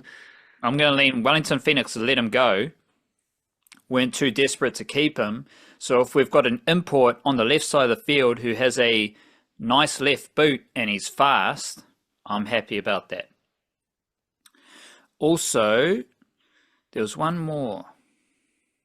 This is one sentence. Nudgerine looked class. And he's another import who they just signed last week, I think. So everything else, well, I just found the insight about the imports the most interesting stuff. What did you take away from our scouting report as an example of what can happen through Patreon? Yeah, the things that stuck out to me there were the suggestion that sounded like what he was saying is that Tim Payne was playing as a right wing back. That was that was as implied. Nice cross for the assist for Eze's first, so that suggests he's getting up and down rather than playing at centre back where we saw him in the Aussie Cup, which is where I was wondering if he might get stuck there in this formation if that's how they're going to go, but also kind of think they would have signed another right back if that wasn't the case. So I've been wondering about how that would look, or if someone's going to be converted, or maybe Matt Sheridan or someone like that. Certainly Schwan Loke, I think, is going to get some minutes pretty quickly in the A-League season as someone who can specialize in that spot. But yeah, looks like Tim Payne will be settling back in there, which is good news for the All Whites in particular, because they do need him to play right back for them. So if he's going to play centre back and work on a different level of conditioning, I don't think that's ideal from an All Whites perspective. So I like the sound of that. Sounds like it might have been Eze up front and Ishige a little bit deeper as well, although that's hard to tell. But that is something I mean, frankly, I think those guys can swap around, and I think they will swap around throughout the season. But it was mostly we saw Eze in the Aussie Cup on the wing, and Ishige was starting all those games up front. Finn Conchi playing a little bit in a more attacking role was interesting, sort of just holding a place for guys like I think Nikola Miliusinic and Remy Najjarine. Those guys are going to come through. Obviously, the under-20s unavailable, under-20 World Cup team, they've already traveled, so no Luke Brooks-Smith, no Gabe Sloan-Rodriguez. Saw a fair bit of it. Both those guys, Schwan Loke as well, is in that squad. Saw a fair bit of all of those guys at the, LB Kelly Heald, Jaden Smith. Like, there's quite a few players who would have been involved here otherwise. But that led Anu Cassidy to get some minutes as well. So in the midfield, he started alongside Rufa, which is the one I'm most interested in because I like Cassidy. I think he's a really tidy, really classy midfield operator. Saw a bit of him against Wrexham, so people might recognize the name now. He was one of the guys I had in my top 5 prospects from the end of the last National League season. Now he's coming into another National League season. So don't know how much he'll be involved around the first team picture when everyone's available, but this at least shows he's pushing up the queue. He's doing what he can. As per Mork on Patreon, Cassidy looked very confident in midfield with Rufa, very good in tight spaces and nice passing, all of which is useful when you're playing midfield in any type of competition. You are, for the second or third time, you've brought up National League football. Oh, yes. What is there just one big thing? Because we'll touch on this, and this will be very similar to the cricket korero in a jiffy, because we'll be rolling with National League week in, week out, and you've you're in a nice position where, well, like all sports that we cover, it's every level. And so you're coming off a period where you've been covering the local football, which is, I guess, in theory, below National League. Yeah, qualifying for National League, basically. And then we come into National League, and then soon after National League starts, then we get the A-League popping off as well. So is there any kind of just broad idea or just anything specific that stands out above all the other stuff with regards to National League soccer football? Obviously, can be men's or women's, maybe a bit of both. Yeah, I'll say a bit of both. I'm working on my season previews, so I'll hopefully get that done Wednesday. We'll get those ones polished off, but that has had me thinking a fair bit about these teams in particular and wondering like who the good teams are going to be, who the strugglers might be, and I suspect we're in for, like, looking at the men's league. I like the look of Auckland United. I think they're coming in some very good form, even though they did lose the Chatham Cup finals to Wellington Olympic. I think ominously Auckland City are poised to kind of finish the year strong after what's been a pretty difficult and, well, at least a very busy season for them, where they're just back from Egypt, and before that been to USA, also went to somewhere, I can't remember where the Oceania Champions League was, but they've had 3 overseas trips on top of trying to keep up a full National League. So they barely scraped into National League qualification at all. But I don't know, just looking at the teams, I kind of think that team is ready to roll. And Western Springs and Birkenhead were the 2 that finished above those 2 teams. So I think in the men's league, we're looking at the Auckland teams are probably going to be the dominant teams. And in the women's league, the Auckland teams are always the dominant team. And I see no reason why that shouldn't be the case again with Auckland United having won the Kate Shepherd Cup, with West Coast Rangers having pipped them to the NRFL Premiership title. Eastern Suburbs, I think, will be very good. We can probably assume they'll sign 1 or 2 good players for National League like they usually do. I think Western Springs might be a touch below those others, but again, who knows who they might be able to pick up. So I'm wondering who's going to challenge the Auckland teams. Like, who outside of those 8 Auckland teams, 9 actually, because Auckland FC reserves technically are in there. They're not a qualifier, but they have an automatic spot. But I don't think, they're not going to be competing with the top, so they don't really count the same category. They're an under-20s team in their first year at this level that are going to just try to, be competitive and do what they can do. But even then, they were a lot better in the sort of last third of the season to what they were in the first 2/3. So they're even building into this. Do you want to say something on that? Do they? Because you talked about them earlier in the year, so they were playing in a local Auckland competition. Now the Northern same. League, yeah. Now the same reserves teams playing in the National League, and that must be the same for the Phoenix. They compete in the Central League, and do the Wellington Phoenix reserves then play National League like automatically, or do they have to qualify, or is it? Yeah, automatically. The Phoenix reserves are a bit more established, well, a lot more established, and better in their regional league. Like I don't think they quite got to top 3 this year. They finished 4th, so they wouldn't have qualified automatically, but they have been in a position where they would have qualified automatically in the past had they not had an automatic spot where they didn't need to worry about that. So this year was a bit different because you had like the Aussie Cup run was longer, so a few more players being dragged away for that. You had the Wrexham game, a lot of people from the reserves playing in that game, and you've had New Zealand age grade stuff. In particular, there was that trip to Chile that they took, so a bunch of their guys are there. And now, the start of the National League season, they're going to be missing 9 of them for the Under-20 World Cup, which Auckland FC will also be affected by. They got 4 guys in that squad too. So, yeah, we will get a Wellington Phoenix Auckland FC derby in the National League at reserve grade level. So the Under-20 teams will get to play each other. One thing on the Auckland FC lads is the oldest player they used during the winter season was Semi Nabenu, who's 21 years old. So they didn't use any of their overage guys, really. They were just like the scholarship players who were under 20s, they played, but Liam Gillian, who was a scholarship player who was over 20, didn't play at all for the reserves. So I wonder if we might see, now that they're in National League, a few more of their fringe players, particularly once the A-League season starts and it's a little bit more defined. few more of their fringe players popping down. Because I mean, last year the Wellington Phoenix gave us a bunch of David Ball games in the reserves, which was great fun. He like couldn't get a look in for the first team, but he even scored a goal for the reserves, which was great.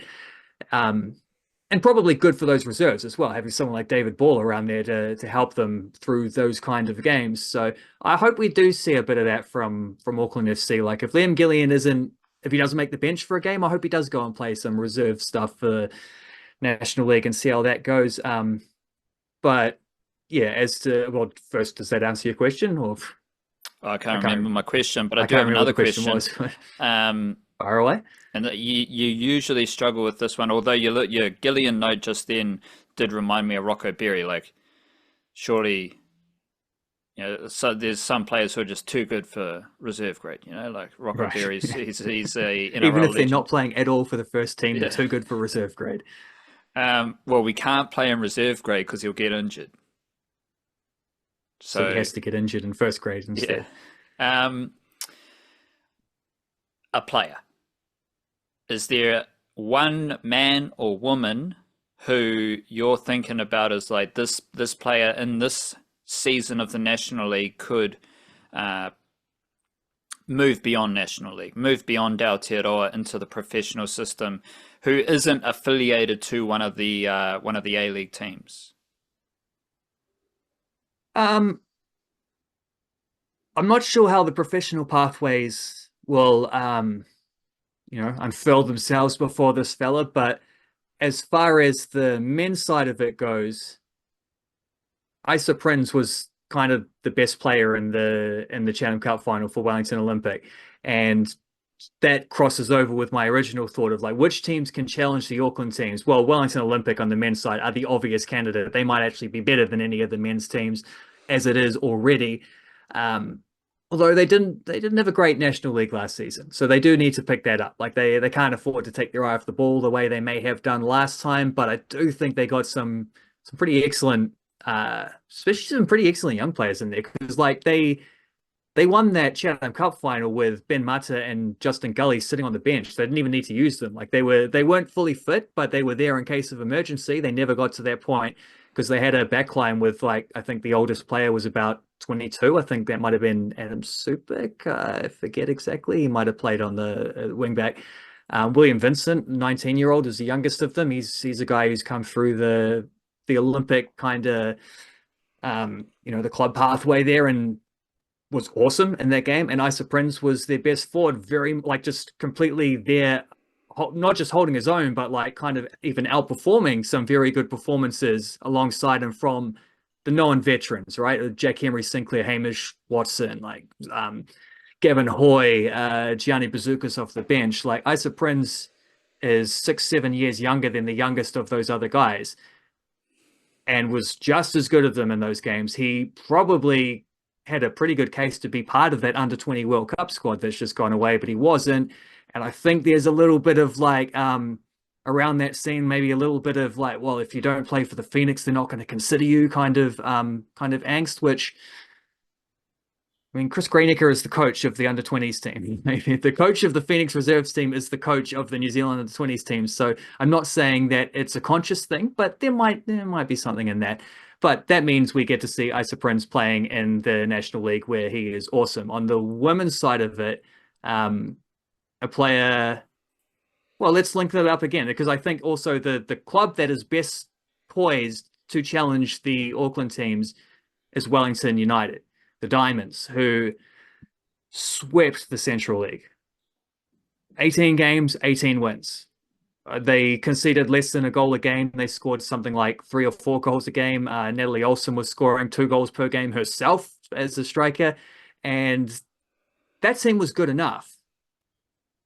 Since then, they've added 3 players from the under-17 World Cup team that finished bronze like 6 years ago, whatever it was.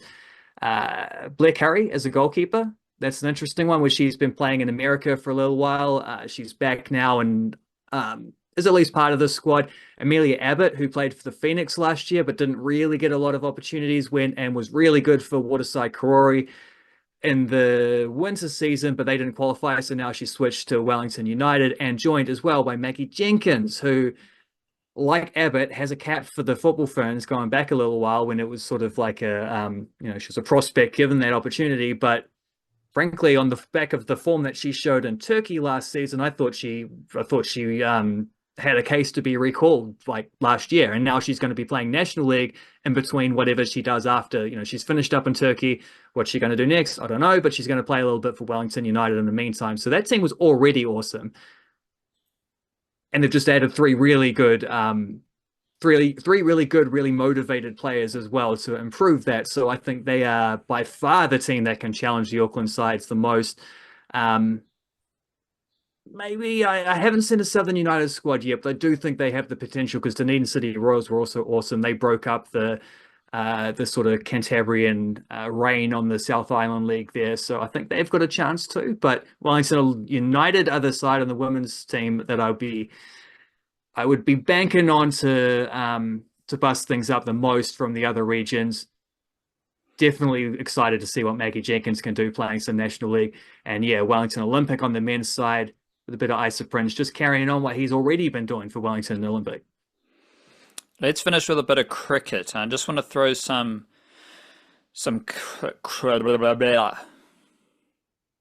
I want to focus some of those here on some White Ferns and Black Caps things.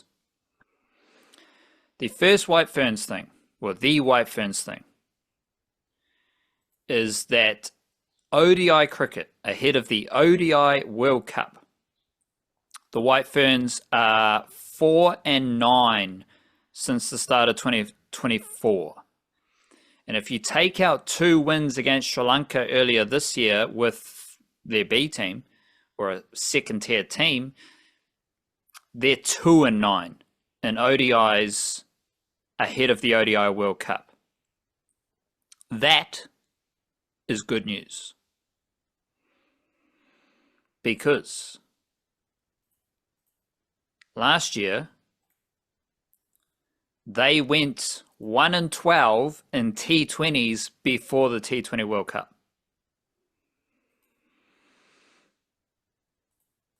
So for the White Ferns to win a tournament, they have to be shit before that tournament. They prepare for international cricket glory, brushing aside the cricket cartel nations, brushing aside all the powerhouses of women's cricket. They do that by losing games beforehand. And somehow, what did I say? They went 1-12, so they played 13 games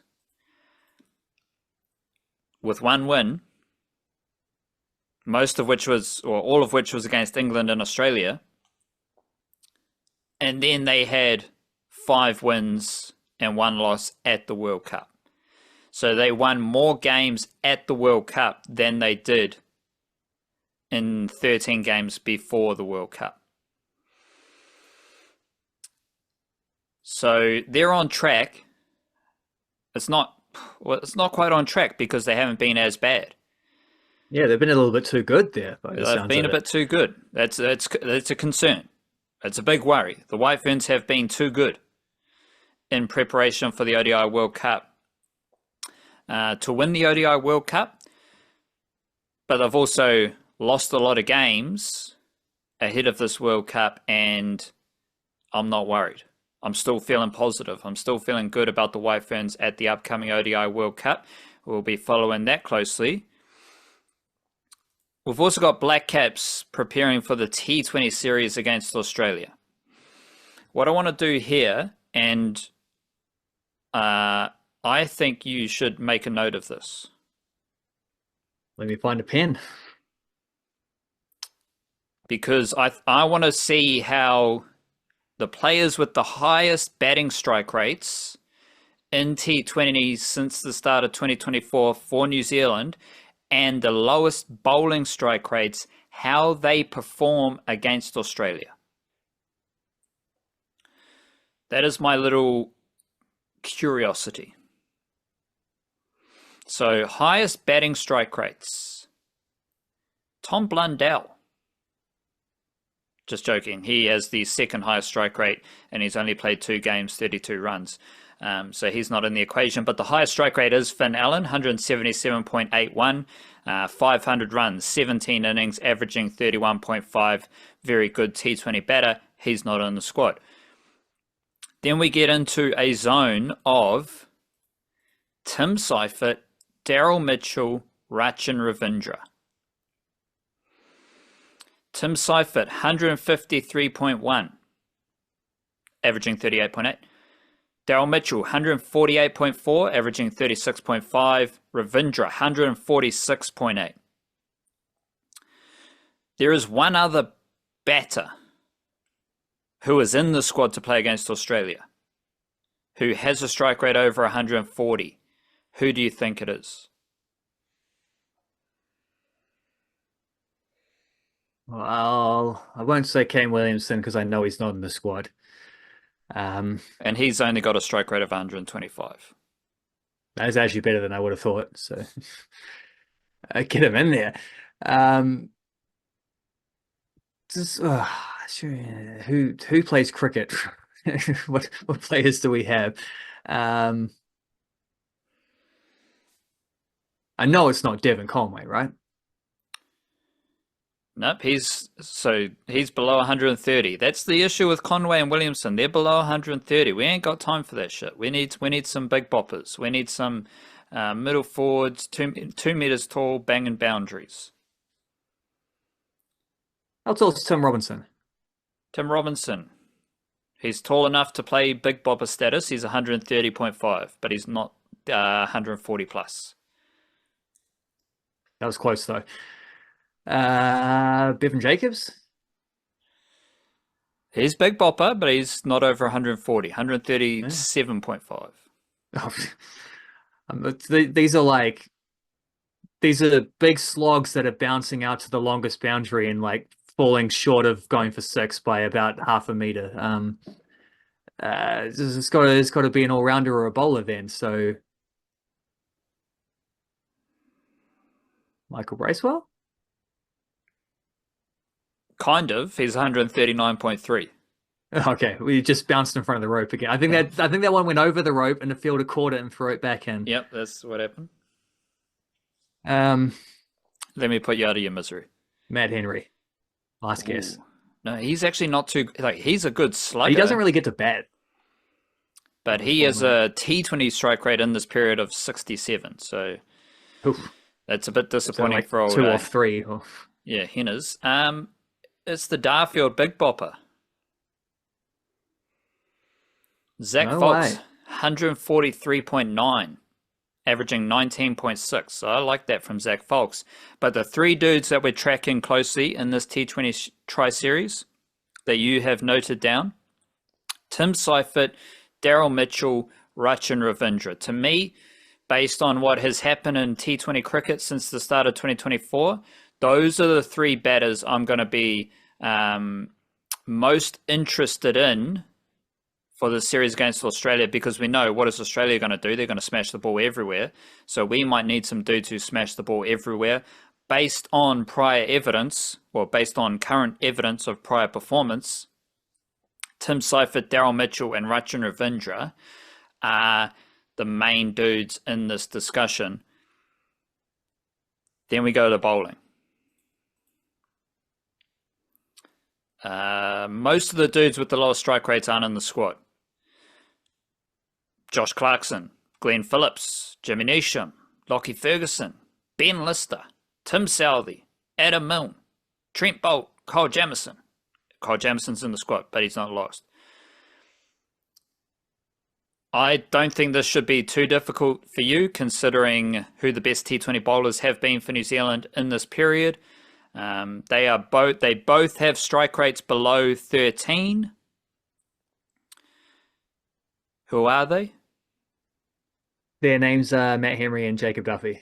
They are indeed. Matt Henry has a strike rate of 12, 22 wickets at a strike rate of 12 innings as well, so he loves the old 12s. Jacob Duffy, 16 innings, 28 wickets at a strike rate of 12.5. This is also fascinating to me So I don't think the Aussies are going to show a lot of respect to Matt Henry and Jacob Duffy in New Zealand. I think the Australian batters will be like, sweet, bro, you've been pretty good against other people. We're at Bay Oval. These Bay Oval boundaries look pretty small. We're at the beach. Feels like Australia, but it's actually not because it's October and it's actually quite chilly. Chance of rain. I'm going to smash you for 6. And I actually kind of think that this sums up Blackcaps. Because no one would expect Matt Henry and Jacob Duffy to be T20 bowling legends in the world right now. Like, Kiwi cricket fans don't even know that's the case. Now they're coming up against Australia, and I'm pretty sure the Australians don't give two hoots about Matt Henry and Jacob Duffy as T20 bowlers. Which way does that go? Are Henry and Duffy still the most effective bowlers against Australia, or is this a series in which they get a dose of reality? So we got 3 batters: Seifert, Mitchell, Ravindra. We got 2 bowlers, Matt Henry and Jacob Duffy. All of their work, whether strike rates, averages, whatever you want to do, has been very good since the start of 2024. In this case, we're just looking at their strike rates. All of that has been fantastic. How does that look against Australia at Bay Oval, playing 3 games on the same pitch? And if I do remember, Bay Oval, it's not super fast. It's not super bouncy. So how does that affect Henry and Duffy? And how does that affect the Kiwi batters coming up against the Aussie bowlers? Because the Aussie spinners are pretty good. Like if they've got Zampa, I'm not sure if he's in the squad, but he's a good spinner. So do you have any ideas bouncing off those strike rate leaders for the Blackcaps to play Australia? Well, I like the idea that there's some big game players in there. Like there are guys in there who you can trust will do the thing that or trust, let's say, trust not to do the thing that often costs us when we play cricket against Australia, which is that thing where it's like you turn up looking like you've already been beaten before the game's actually started, and just being a little more timid than the brash Australians ever are. That's not Daryl Mitchell. That's not Rachin Ravindra. And it might have been Tim Seifert in the past, but he feels like a different batter these days. Like he feels like he's been around the world and played a few more things. He's figured out his game. He's confident in who he is. But certainly it's certainly not Mitchell or Ravindra. I mean, Mitchell spent a decent chunk of his youth growing up in Australia, so he's been on the inside. He's been within those walls. And Matt Henry in the past has struggled against Australia. But I'm pretty sure he had a big haul when we played them when they came here for test matches the last time, where they did beat us. But I'm pretty sure he got like a 6 for or a 7 for in one of those. Must have been a 6 for, because his 7 for was against South Africa. Like that was, he's taken wickets against them. He takes wickets against everyone at the moment. Jacob Duffy, I don't think has quite had the same opportunities to be in that cauldron, but there's enough there from that for me to be like, if those 3 guys that you mentioned are our top run scorers in this series, they're going to be scoring at a good rate, and the Blackcaps are going to be in a good position to have, one or 2 or maybe even 3 of those games. And if Henry and Duffy are your best bowlers, I think you're certainly going to be winning games of cricket. All the stats for the bowlers are really good. There's only 2 dudes. No one has a strike rate over 30 for starters. There's only 2 dudes who are averaging over 30 in T20 since the start of 2024. And they are both averaging over 40. One of them is Daryl Mitchell. That's all right. He's bowled 3 overs. 1 wicket at 13.6 up, yeah. There's another bowler, Callum McCowatt, who's bowled 1 delivery. So he doesn't have stats. Who is the other bowler averaging over 40? Who is the other bowler averaging over 30? And he also has the highest bowling strike rate of all New Zealand bowlers in this period in T20s, and he's in the squad to play against Australia. Rachin Ravindra. No. Rachin Ravindra is actually pretty good. Rachin Ravindra's got 8 overs, averaging 15.6, strike rate of 16. Ravindra's got a better strike rate, slightly better strike rate than Sodhi, slightly better strike rate than Sears, better strike rate than Fox, O'Rourke, Santner, and our mystery bowler. Mystery bowler. Who is in the squad? Is Adam Milne in the squad? Lockie Ferguson, one of those. Lockie Ferguson's not No. Is Milne? No. Sears is the way. That's how Yes. the perennially injured trio. That's how that shook up. As Sears is the one who's fit at the moment. I can't remember who we got. Michael Bracewell. It is definitely our leader-in-chief, Michael Bracewell, averaging 41.8 with a strike rate of 28.2. Strike rate's not bad, but he is the one player who has the worst bowling average and the worst bowling strike rate for the Blackcaps in T20 cricket for this period, having played 20 games. Funky thing about Bracewell, he has the next highest batting strike rate below Zach Fox, as we talked about, 139.3. And he's captain for the series. Let me see if we can do a bit of Michael Bracewell as T20 captain. That's going to be a funky zone for the Blackcaps because Bracewell and Sodhi are the two spinners. Sodhi, he's in his best year at T20 bowling in 2025, which I don't think a lot of people know. And he's actually been pretty good in this whole period since the start of 2024, averaging 21.7, strike rate of 16.4. Like anything below 20 is a really good bowling strike rate in T20s. Michael Bracewell as captain. He's averaging 61 with the ball as captain. 20 overs, 3 wickets, 9.1 RPO. He averages below 20 with Santner, Southey, and Williamson as captain. So when Michael Bracewell's captain for the T20 team, he sucks at bowling. Is he putting himself on it too early or something? Or he's the average as captain 61, not captain 16. RPO captain 9.1, not captain 6.6. What's he doing as captain? bowling too much. Oh, do you think is there a world in which Ravindra bowls more overs than Bracewell in this series? I do need to balance it out though, because as a batter, he is better as captain as not captain. As a batter, he averages 34.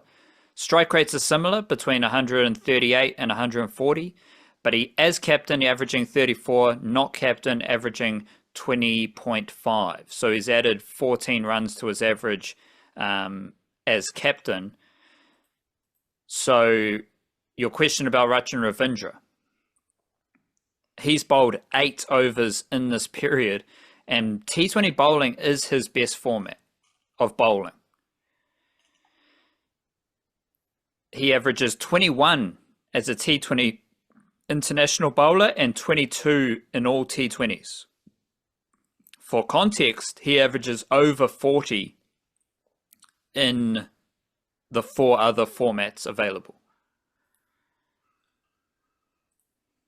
Doesn't bowl in the IPL because they don't respect good bowlers.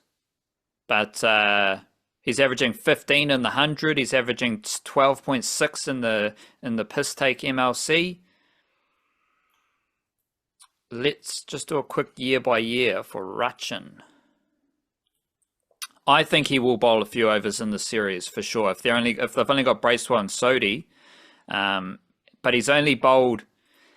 So his workload is interesting here. 19 overs 2021, 18 overs 2023, 4 overs last year, 4 overs this year. He has not bowled with Michael Bracewell as captain. And he's only got 5 overs in 9 games of Mitchell Santner as T20 captain. And he's only bowled 6 overs in his career in New Zealand. I wonder if Bracewell's problem as captain is that he captains because Santner's not playing, and if Santner's not playing, maybe he's asked to do the Santner role of, like, bowling in the power play sometimes, and a bit later on in the innings and stuff. I wonder if that might have something to do with it. I think that is bang on.